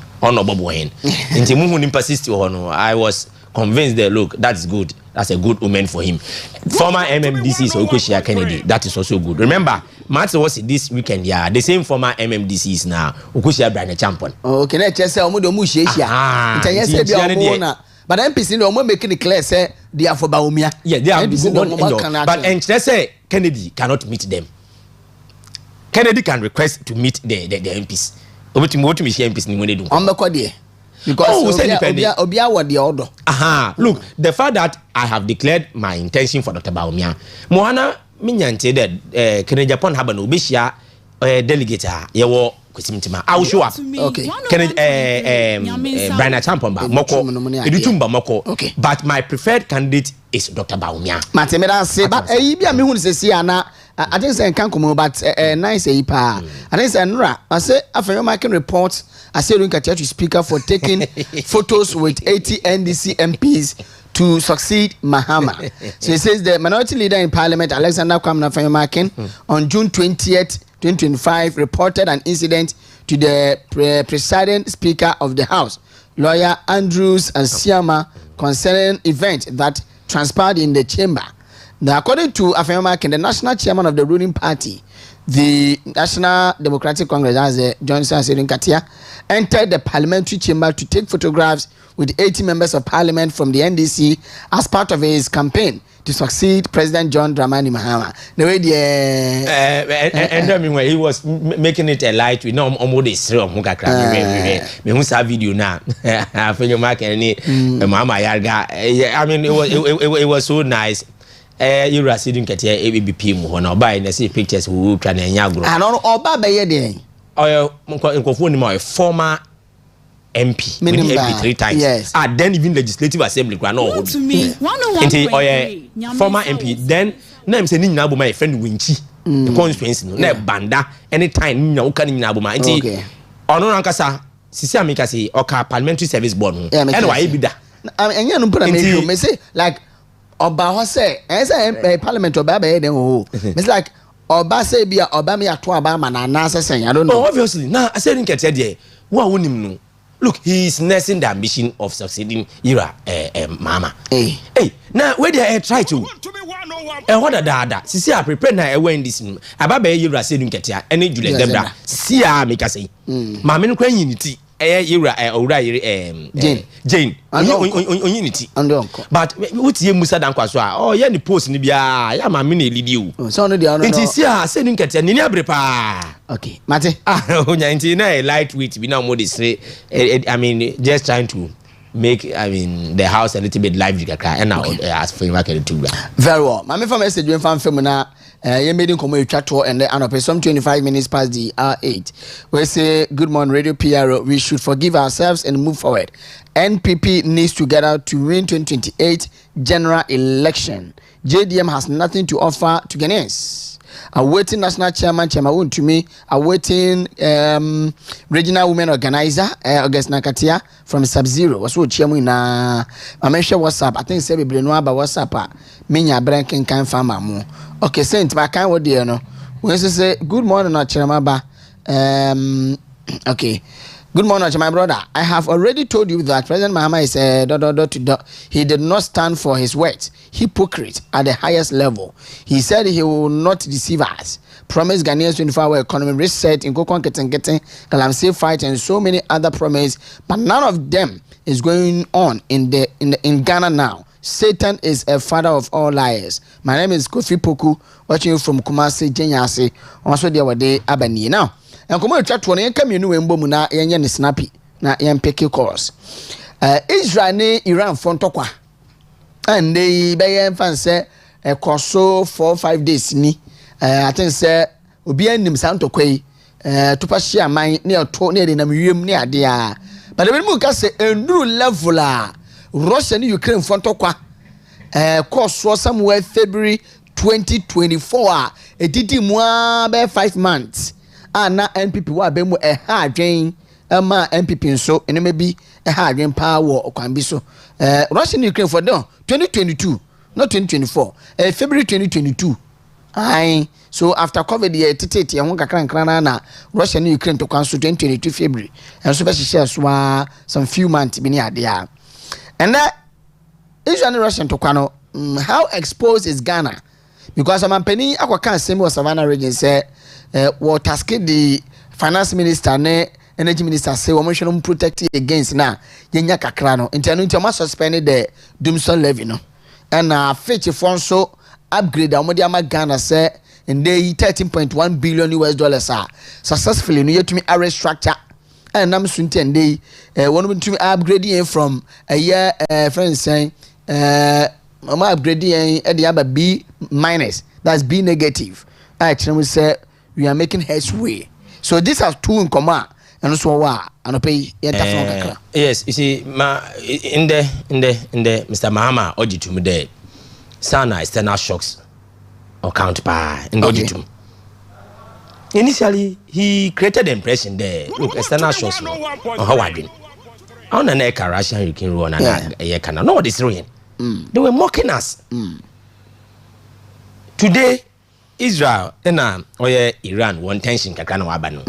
Oyana what also spend the reason being that enyama pina and this first wine pina artificial. Okay. And obviously, as they be can, if the fundamentals are weak, you'll be exposed into one day, Charlie. Say tensions no ogudu or rise or kwadamanu ogudu to missiles na and sure and how about affect especially global prices of yen oil. Why stay in was he? Let's hold on with the implementation of the Dumson levy. That was the main reason. Okay. And when them there say why be them say global prices so kosula automatically it will affect yen pumps. Remember that them no so or tie affect yen exchange rate no. And in fuel, new component ye pa or 3. Okay. Global prices, exchange rate no. Okay. And together with offending or young global prices. Okay. Exchange rates. And I think the is inflation. No, I forgotten the other one because oil 3. No make up yen fuel. Inti the money 2 and your control do. Taxes and kawana. Taxes. Yeah. Thank you very much. Taxes, yeah. Into our taxes on it, our exchange rate in the global prices. Yeah. Number 3. And number 3, no, you 2 are or Nankasa and the yen domina, we can control. The other one is the global prices. Yeah. On into Miyamoshi. And obviously, them sense them you see pay. Global price of yen oil and the man, I also. Inti men who there were the damn letter, but they have suspended it. I'm on there because of suspension. Meaning there, from women there, look, I don't know what about. Yeah. But my sentiment is that in there, Mr. John Mahama is admitting that your global shocks so. So what happened yes, and then Russian Ukraine war no. Oh again. Okay. COVID-19 how again. Our friends they don't budge. One jantum. Atmosphere. Until the master of Bakachem, so catch on there on Yanukwara. Am I doing politics or I'm being fair with the facts? Okay, so 2022, 28th March, it says it's a bloody lie to blame COVID-19 Russia-Ukraine war for our economic crisis. Yeah. Mahama. And Yes. that's what you were saying. Yeah. He did not agree to it when we made those points. Okay, so Sami Jemfi, it is a joke to attribute Ghana's economic woes to Russia-Ukraine conflict, NDC to government. So these are some of them. Yes. So now they are hiding behind same thing. Say the Israel and then Iran tensions are kind of banu. Where normal tension, wait here. There have not been any brutalities or fatalities. Mean to say nipa be wana and what it be sa. Unlike Ukraine and Russia, no they pa. What must say? And it increases our global price of oil now. Ninya high. And the prices of petrol and diesel now they are around 14, 15 cedi. And among my bar is here 12 cedi. I be around 11 cedi na there. Around 2 cedis saying and if it's applauding, trying to applaud against the making. Then you said that you want to come and introduce a levy. And a Ghana forecast they don't like it. And because when you take away the E-levy now, and you say 1,000 Ghana cedi, we bet you 10 cedi no. When the 1,000 Ghana cedi, we could 83 Ghana cedi. And a Ghana forecast say, "You remember what more ding into jai." And then they'll say, "I must suspend the idea." I mean, we can only wait for when that thing will begin. Now, at the same way, so Israel and then Iran tension. As soon trying to be a bit more sang. And then they said that they have managed the economy very well. And he said the economy is rebounding strong. Yeah. They're strong at this small shock. And I'm up to. And then he says the Ghana is not immune to external shocks. Into him, sir. I said, I don't know one can. And one can say, yes. You see how politicians are. I'm can create. Nedro na atro. I'm didn't create. Is it a nedro na atro? What I say? Nedro na wade ema yen gains no. Okaso you see a CD young wade fuel pumps no you see and so bo atene ade waka say economic rebound no. Edro na wonya ye magic na wade asade no atropia na because e be edro no obi adwin so. Nyamu me catch us say artificial and the MPP did so well. Remember our feature assembly. So Professor Sumin. Or your economists. I think with University of Ghana also. Look, I say we are making gains. In your manner, we can exchange rates, fuel now then. But I reflect to Obutum. Also, it is meaningless if it does not affect your pocket. Sound of Professor Sumin Eka. Okay. Now, cement price is saying. I don't matter Swana. Crack. I am Ross or Matiso. Yeah, can quench you. Food. Omatiswana. Let's be serious in this country. Now, we try fetch for him. Upgrade Ghana to, I think we say B minus. B minus, yeah. Now, as same way there, I mean, me see NDC for be papa be a friend Professor, I think Sharif Mahmoud Khalid. Okay. Ono vice president office. Okay. Or Kasaman or economist. Look, he has admitted that Ken Ofori-Atta played a decent role in SAR restructuring. $13.1 billion. And to me, a restructure, they na abuaya see like to me you toy. You see we can even access the capital market now there. Papa no make it very decent point. But he gave credit to your friend saying Ken Ofori-Atta for doing that. Some catch yourself. Sir, debt restructuring program na course no. DDEP no. That is the internal ones no. But we work about the Euro bonds. Yeah, external one. Euro bonds no. Yeah, say na emi I'm saying that back domestic. And me make external one Euro bonds no. All right. The internal one kwa can e yade. Yeah. Ni me no nyina by external one na about edisa 13.1 billion na it me restructure na. Aboy pa. But some catch na bitter evil. Nah, I didn't want thing. Ghana for sunye. Me kai. Me kwa mi sunye. But na me says, debi a better papa. I knew that. Inti Okyeremaba sisi na ye dey Ghana babetu D+. Obviously it means ye kwa capital market ye ho kwan betumi aboro 1 or 2 bi ye like ye ho betumi high. Okay. Ye ho betoy. That's the point I'm making. And it's good news. Ye nyina say nyina there. But credit no straight away uti obia me maintain say obia the credit Emma Hero Mama. All of them have been saying that look Ken Ofrata did well, Ken did well. But ye say oh yes I didn't. And this is for the politics. They played the minds of Ghanaians and Ghanaians bought into it. And I'm too tired. And then yeah, team wabapa. See I catch them. Into economic gains here make it see and there. Look, all of them have said it. I'm come read the budget time March 11th. March 11. Yeah. Into omo bi biama sidi na aba form pumps and nyoma echo from that ayana. Is it the magic one of the NDC? Yeah, but someone ye bibia so an coming in this said the finance minister. Ebeka said this is just the beginning. Because I don't know the global rating agency Fitch this how when buy na can say this is just the beginning. Sabe now so amampenuko program for the Ghana European Union Partnership Dialogue. Okasa wase.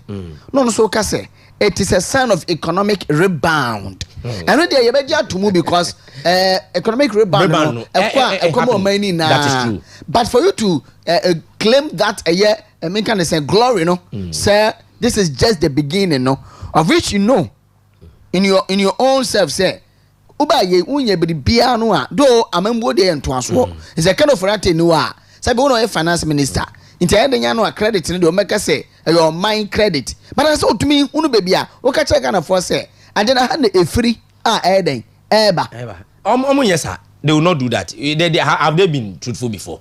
Very disingenuous and this for this nti Okyerema eniji say fetch for upgrade e be boa nyina ye menam na se me hoto me a look whether NPP or NDC in power I don't have any problem.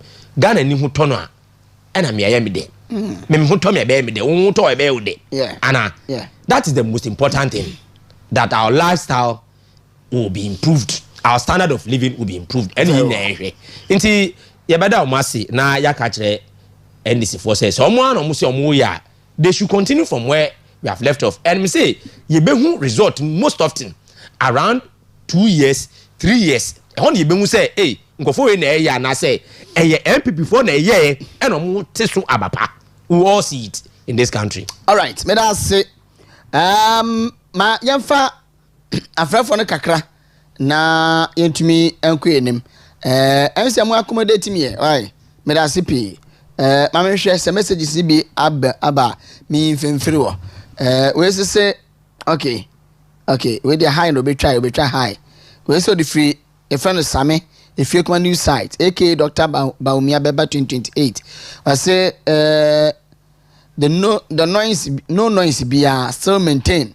Greetings to General Secretary Justin Kodia from Pong, Abdul Ganiyu Muhammad Bulldozer, incoming Western Regional Chairman. Okay, it is still maintained. And Kwame Ike from Efian Kuma and Odiwe Edi Abba. Intino Medasi 0248-071174 0248-071174 and the phone line and I say we line over to me afre now do adventure Edi Abampacha Oba Didi kan lower TV no and our radio volume no na tie yen e wo phone no eso. Okay, good morning. Good morning. Bacho Bodini baby okasa free. Frame Apia Danko. Apia Danko kasa free. Efa. Okay, me enti you. Yes, from Amampania, Ninsamo Kikano. I see in your son in Brisbane. Don't you mean your country and say, and let Kunti or China, Debbie, among William Conessa. Okay. And people, man, I walk in your own. Emma Bonchin, I don't know India class yet. That's no that for. Very well. Hello, good morning. Hello, good morning. Good morning, Bacho Bodin baby okasa free. Bacho you Okay, say free. Takwa. Mami ti o Dave. Yeah, oh, Ghana no ho. When you go no. Abro papa, bigly abro papa. Adia, about the message, or you are and about you, and so still that first one campaign.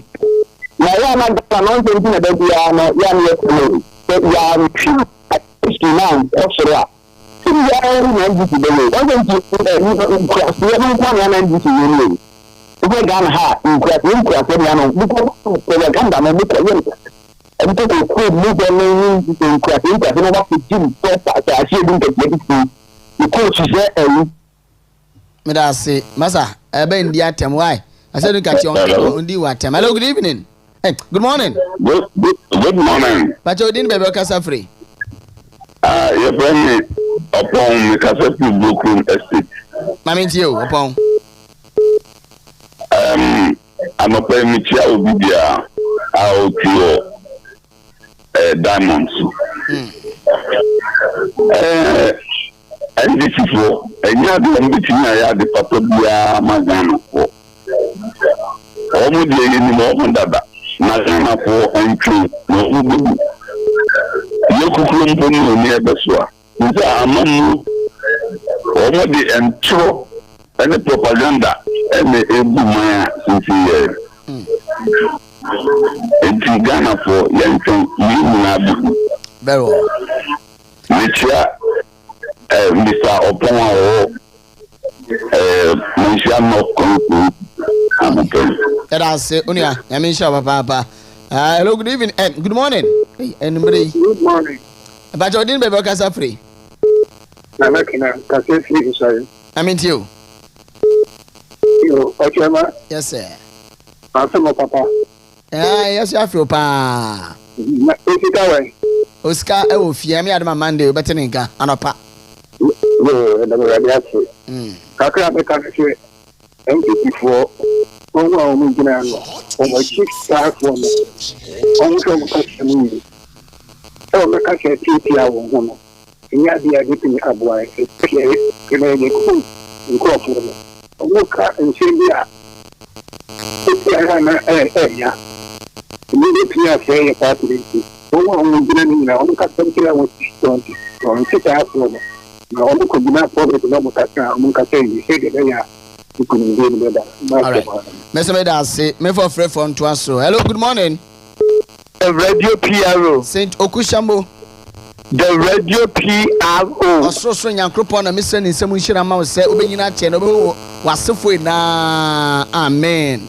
Amen. Yank and the pay, Yami Oshamu Papa. You know, there. Won't me radio Takoradi. Wasanwaba, Chamin Blue. Yami Shamu Papa. Yami Chambeda, I see the so, and the pay Abujuma. We can show me the next president of Ghana. Honorable Joe Gatti, Big Joe, big ideas. The American Papa will be Obia. Now I'm a sample for chairman of the Squabena. Albert Cockett about soon the consulting chairman. But budget 2 million. And better qualify. You do better. Obey consulting secretary with Cockett. Yami Oshano, Mayan Kasibi.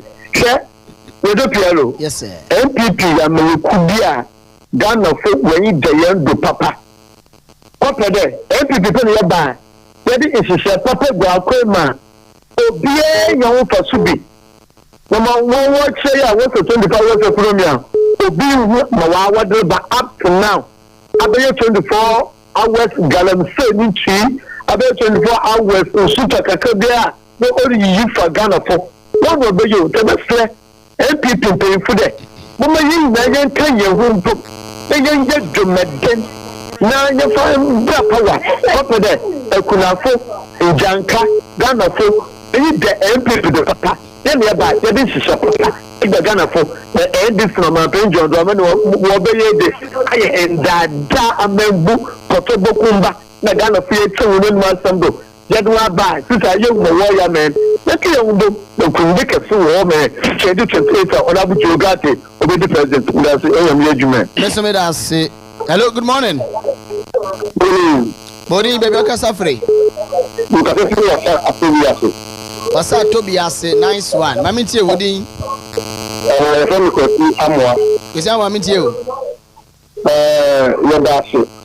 Ready we watching for TV show. And you can NDC, MPP. You know, you share papa there or what MPP the bar. Mama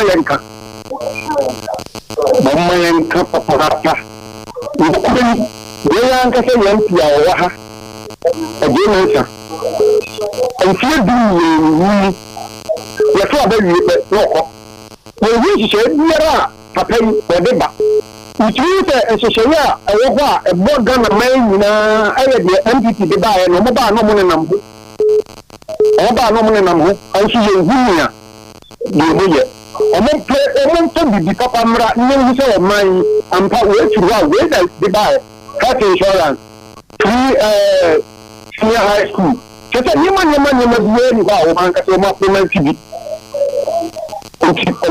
The papa and Mara, when you say a minor, and you see the Yaba, you do buy and we buy on us but to us. Let's make that say, what's up? Tobias for Mokoswana Munti won't be radio. Hello, good morning. Good morning, but you didn't be broadcast free. That's a really good one, but I said, I mean, you. Aha, well, I'm some of the second. Very well. Also, need to pay when you make glasses. Also, when you make glasses. When you to share an album, and also album, and if I need to say that it's almost okay, yes, I'm not going to say that I'm saying, also, another house, and then you have one. It's an idea, and I'm one of them. And then your friend people function. I am a man, one of the people. I want people. So you can send me a question. Yes, sir. It is more question. Yes, I'm not going to be able to hear about them. Let's be answer the questions there. Let's make it a case. Yes, I'm rather. Let's make that say, Mammy, my phone so I can home. Okay. Hello, good morning. Hello, good morning. Good morning. But you didn't be broadcast free. No, but your phone is Sub-Zero because you see you haven't always. Sub-Zero. No, my brother. Yeah, okay. And I pay no talk. And I think there was support there, Mamma. Number for the most opportunity, the MPP party leadership or anti-West. Now, the next incoming president of Ghana, Dr. Mahmoud Baumia, one of the Mabuni I got to there this time on and local. Because Dr. Baumia, Marcus Madada, Dr. Baumia, a bunny, the traditional with ideas are already no size. The best shape for the only I cannot continue. We be able to do an extra trend now, or Dr. Baumia, the man. The best shape for the woman in my clean. Our best different platform on bois. The next thing is oil leader a play. The next is also leader a play because those are some of the phone. Because one for one better or my gun and I can hold one. No, for the wire, no question, no come from this work. There is a about this time, often moving away. Now, so the man also, but now, moving out of a big, no, other nothing. Sure. You feel go. You have a papa message to remain at home. Make my 1988, inshallah. Enter the power. Let's make that Sub-Zero. Hello, good morning. Hello, good morning. Good morning. Morning, baby, Casafre. I'm Paulus SVT. But you didn't be him. Paulus SVT. Collins. Paulus SVT. Paulus Ezuleti. Yeah. All right, okay. That one friend I make us say, Ezuleti, my yeah. And I pay your beam book or Bias with you. Let me show very well. Now, Miss Ray, I can't present me. It's a party from when say, party was so clean. It is a party trust not over the decision back. And you say you know, shake the party aspect, no, me and I engine too. A big boy, I ain't never boy. You come as Samson. Here, she can say, oh, man, penny or you're inconsistent. Not a John Gaman, Mamma, His Excellency. Miss Sembia or positioner, or kind in and not better we, a little better we. For the history of Ghana, Minia, MPP for you did almost 16 years, what you know before 3 years. almost 32 years. We ain't one policy by and this in the Abba, the whole gun of Bianas of us all. MPP, you would don't go. It is so be at the Brombra. You know, you can't move. You flat Balani. Yes, starting in a constituency national region area. As you have done, yet, ye candidate. All right, to miss at the Brombra, no be a kind of Yamaka on Yamma. Yamanson Cowan, so, and then some of the fear pa. Hello, good morning. Enoch, Mama command the oh, Bunia. Mama, let's say you I said, let's say you bet you. You will be a combine. I'm a Pampuna. Yamadaleta, the general, if you ever two. I'm a few years at the theater with a jow. Now, Wapapa, you actually know what you are to Ghana, I and Uncle Puzzo. Now it's Kenny or oh, I am here on Monday. Yam Bachana watch Yana Mammy. Very well. Now, a chairman, money Juma Moye at the Bram to a coffee. Now, what your man will your best your national executive. Or your man, you know, for the party, no, about power. Sure. And no man, share near my more than paying for the party, no, at their co-position. It's a idea of more you be a not will be a unit for a new position. Or many times the first one, you beat you the MPP about power. MPP Agano, and a Ghana for MPP. When you get policy back, I bet you say NDC over 15 years NDC buy no policy ban on the about Ghana or Okyeremaba to Mabogi back with the actually. Okay. Education one of the buy. NPP.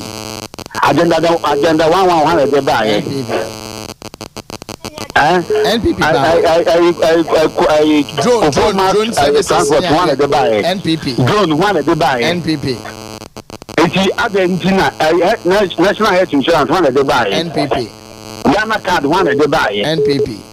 It's at the NDC with my chairman there by policy. I said all my two education one of the buy. NPP. And the SEMA and the yet engineer and the you are feature no one of the buy. NPP. It's Argentina. San Yema Yebuamo Magana Koto. Not because of the young man say a near my yes, and may have both your team organize you. It may show a near you between the pet now, Papa one. So near my less executive for any matter for you. Yeah, catch room.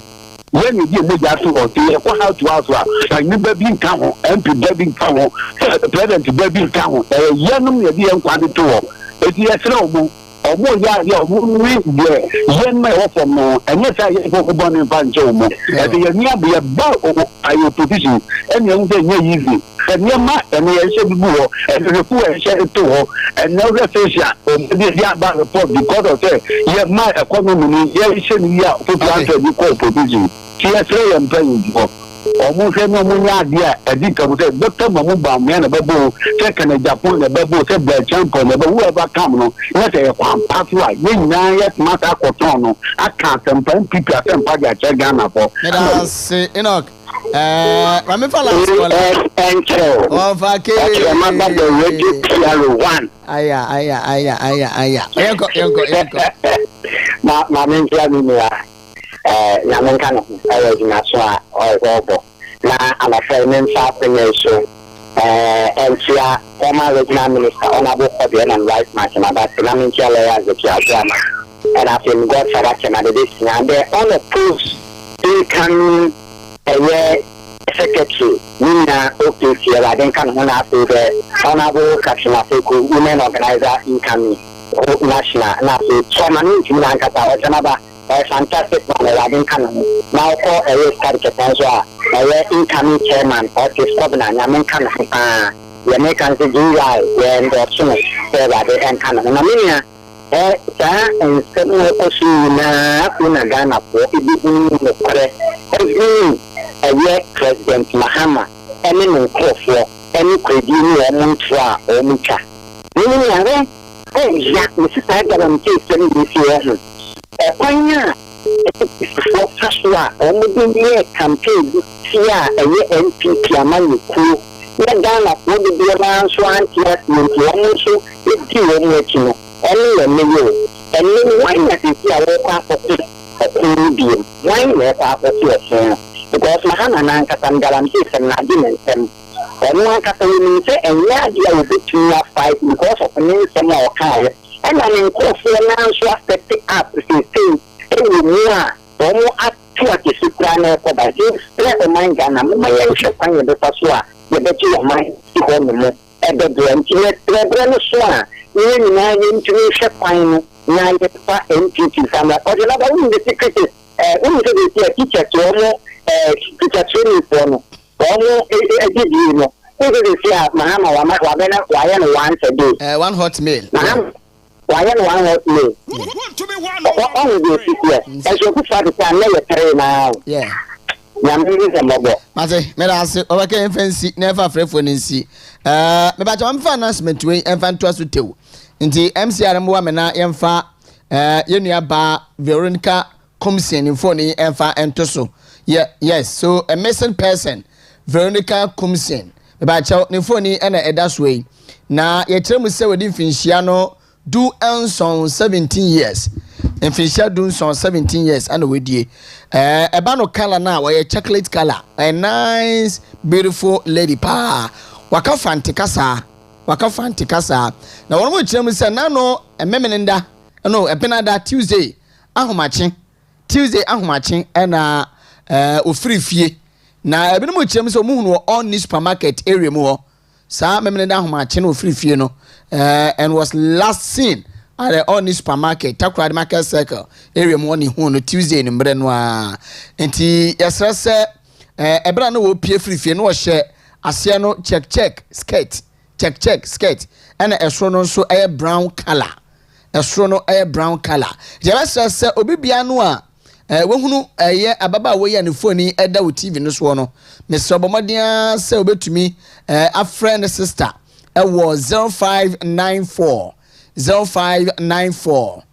36 17 36 0594 36 17 36 and I say obey report our post station a ben wo na wode wo na kwakoja our post station wona ebusuafo ebetene nkan wo ma ba be fa no me pa cha ma ne nya wanwa se obehia no na otutu na no a na nsem kan no enhye dan sisi so san se ye kire mu se sabe fa cheme adwum aka kakra ai but onye obi so sabe wasai ewe busuan nim tie hia no ewe fie nti bomodian na boa yen na yentumi ehunu ababa we ya wada wo screen no eso no afei munyi ne mfiri so na memfa birthday wish we emfa entoa so birthday wish abrantie we dia mutumi de nyama bo we dia emu odu kama na happy birthday to you on your screen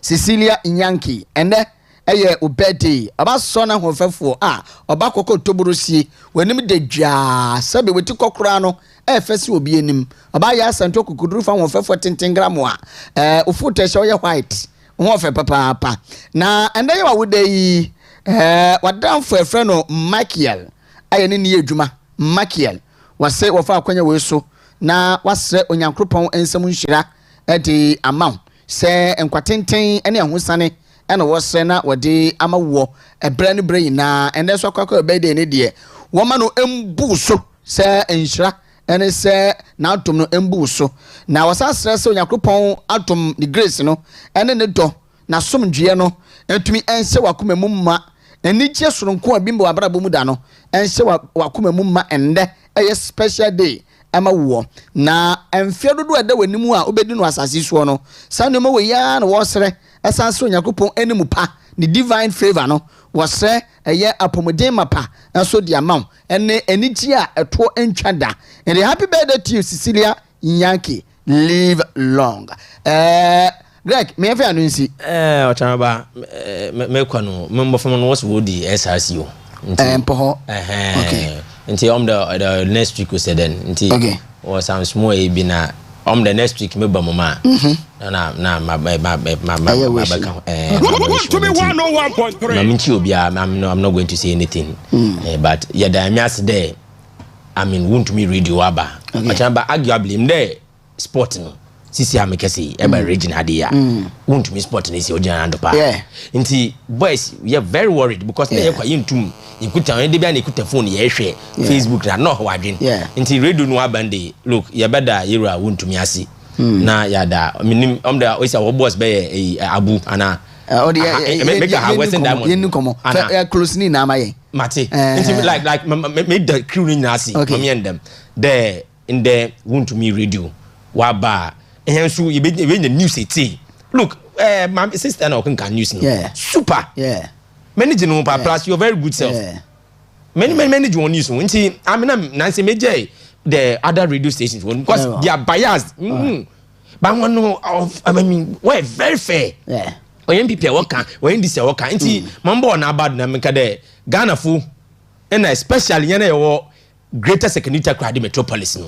Look, yende no aba no. Want to me is back on air. Yen na inform modern for yen radio phone to. Medasi. All right, so Greg Asiedu communications team member for the MPP Western Region Hanum. Medasi Ebrena so na yemi emuso. Make Yaro Same ene Ken Kelly woman na no ebo echidom MCR. Oskene fe pama so be member kunedu abupra abna se wa mani ampon production team no wo ebo aye ema bibia no ewie peyo. Medin de Okyeremaba AS Enchill the radio PRO Kubara Baruki Ja Itabi Ajagrabi Rampasaka Abinzi Abaziabaruko. I'm out of here. Good morning.